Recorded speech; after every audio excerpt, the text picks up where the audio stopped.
Bom, pessoal, nessa segunda etapa da aula, nós vamos conhecer os postulados de Kekulé. Bom, para quem não sabe o que é um postulado, o postulado é uma afirmação feita por um cientista, por um estudioso, que, baseando-se em estudos anteriores, fez essas afirmações e elas são consideradas leis. Isso é postulado. Não pode ser comprovado experimentalmente, mas pode ser comprovado porque é baseado em estudos anteriores de outras pessoas. Então, não é uma coisa que se afirma da noite para o dia. Leva tempo para se chegar a essas afirmações. Então, baseando-se em estudos aprofundados, Kekulé enunciou 3 postulados. O primeiro é o seguinte: o carbono é tetravalente, faz 4 ligações. A gente já viu isso no início, quando nós estávamos vendo a introdução ao estudo da química orgânica. Então, nessa tabela, vocês têm um resumo. As 4 ligações do carbono, que pode ser 4 ligações simples, pode ser uma ligação dupla e 2 simples, uma ligação tripla e uma simples, ou 2 ligações duplas. E aqui vocês estão visualizando alguns exemplos de estruturas que fazem, que contém um carbono fazendo esses tipos de ligação. No nosso segundo postulado, de Kekulé, segundo Kekulé, essas 4 ligações, quando elas são simples, elas são iguais. Então, eu estou mostrando para vocês aqui 4 estruturas. Todas elas representam a mesma substância, que é o clorofórmio. E por que elas são iguais? Gente, são ligações simples, têm o mesmo comprimento. Então, aqui, o hidrogênio, a primeira molécula está para cima, mas ele pode estar para baixo, ele pode estar do lado esquerdo ou do lado direito. Independente disso, a gente está trabalhando com a mesma molécula, porque moléculas giram no espaço. É o que está acontecendo com o clorofórmio. E essa molécula que eu estou mostrando para vocês é exatamente um exemplo de como as moléculas giram no espaço. Então, segundo o postulado de Kekulé, se as ligações do carbono são simples, elas são iguais. Terceiro postulado de Kekulé fala sobre as cadeias carbônicas. Então, segundo Kekulé, o carbono é capaz de formar cadeias, ligações químicas sucessivas que ocorrem com outros átomos de carbono. Eu estou mostrando para vocês o exemplo do pentanol, que é uma estrutura que só tem ligações simples, tem uma hidroxila na ponta do lado direito e o restante é carbono e hidrogênio. Essa é uma cadeia carbônica pequena. Eu posso representar ela de outra forma. Vou minimizando essa estrutura.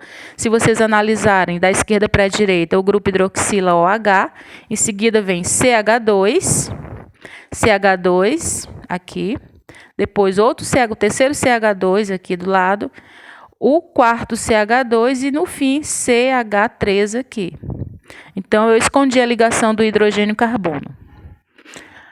É uma forma de minimizar essa estrutura. Outra maneira é esconder mais ainda. Aqueles grupos que são repetidos, eu posso minimizar e botar num lugar só.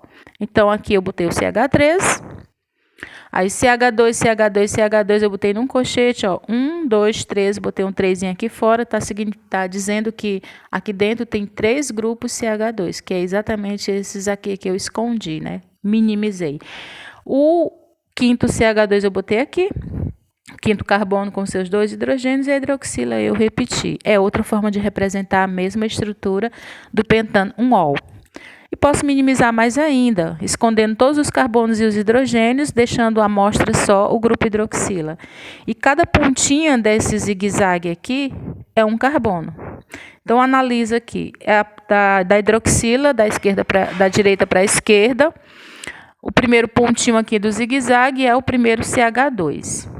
Aí você sobe mais um pouquinho, a ligação simples aqui entre os carbonos é esse comprimento. E quando chega lá no pontinho de cima é outro CH2. Desce ligação, outro CH2, mais um CH2 e finaliza aqui CH3. Então, cada pontinha dessa estrutura é um carbono com os seus hidrogênios. É uma outra forma de representar a estrutura do pentanol. No segundo exemplo, nós temos aqui a estrutura do 3-metilciclobuteno. É o nome da substância que tem essa estrutura molecular. Gente, esses hidrogênios aqui ficaram um pouquinho escondidos, mas são 2 hidrogênios, tá bom? Então, eu posso representar essa molécula de outra forma. Escondo as ligações do hidrogênio mostra os carbonos, mostra os hidrogênios, mas a ligação carbono-hidrogênio eu estou escondendo. Então, é outra forma de minimizar essa estrutura. Eu posso minimizar mais ainda. Escondo os carbonos e os hidrogênios do ciclo e desenho só o quadrado. Cada pontinha desse quadrado é um carbono.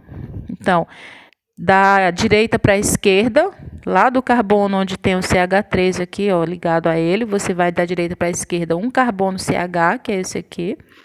Depois CH2, descendo CH, porque tem uma dupla ligação. Voltando para a direita, outro CH e sobe e encontra com o mesmo carbono que tem o grupo CH3. Então, aqui é outra forma de escrever a estrutura do 3-metilciclobuteno. Embaixo, vocês têm aqui a estrutura do antraceno, uma estrutura fechada de 3 anéis, formada por carbonos e hidrogênio com ligações duplas alternadas. É um ciclo. Eu posso representar ela dessa forma, mas também posso representar de forma minimizada, onde eu escondo todos os carbonos e os hidrogênios e mostro apenas os tracinhos e os pontinhos.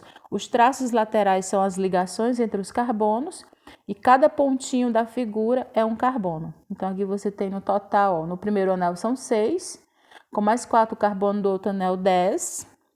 E aí, com mais 4 carbonos, aí você tem 14 carbonos nessa estrutura total, tá? 6, 7, 8, 9, 10, 11, 12, 13, 14 carbonos.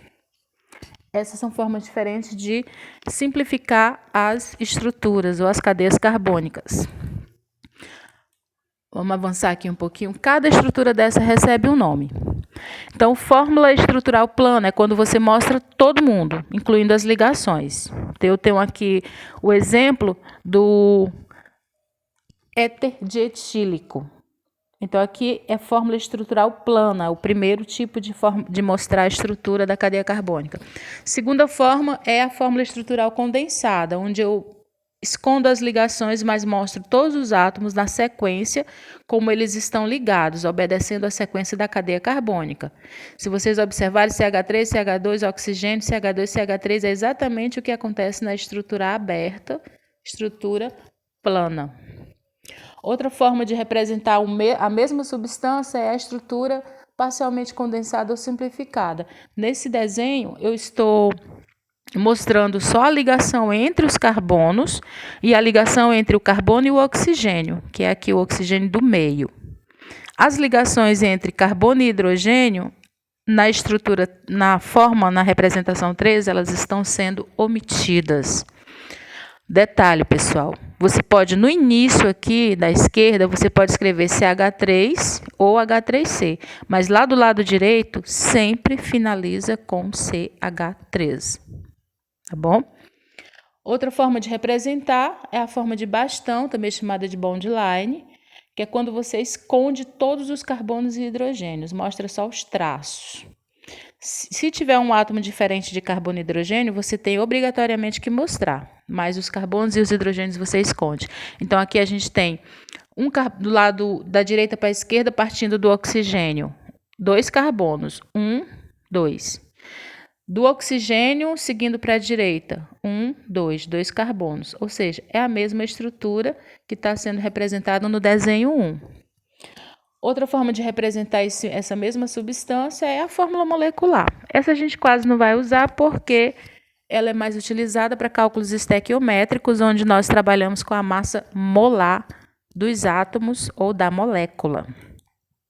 Isso está na página 15 do livro de vocês, tá? Ainda nos postulados de Kekulé, eu estou mostrando para vocês outros exemplos de cadeias um pouquinho mais complexas. A estrutura do ácido acetilsalicílico, essa é a representação da estrutura aberta e uma estrutura simplificada, na forma de bastão. O ciclopropano, e aqui é o desenho dele escondidinho, na forma de bastão, o bond line, onde eu escondo todos os carbonos e os hidrogênios. Ok, pessoal, no nosso próximo vídeo a gente vai ver a classificação do carbono e a classificação das cadeias carbônicas.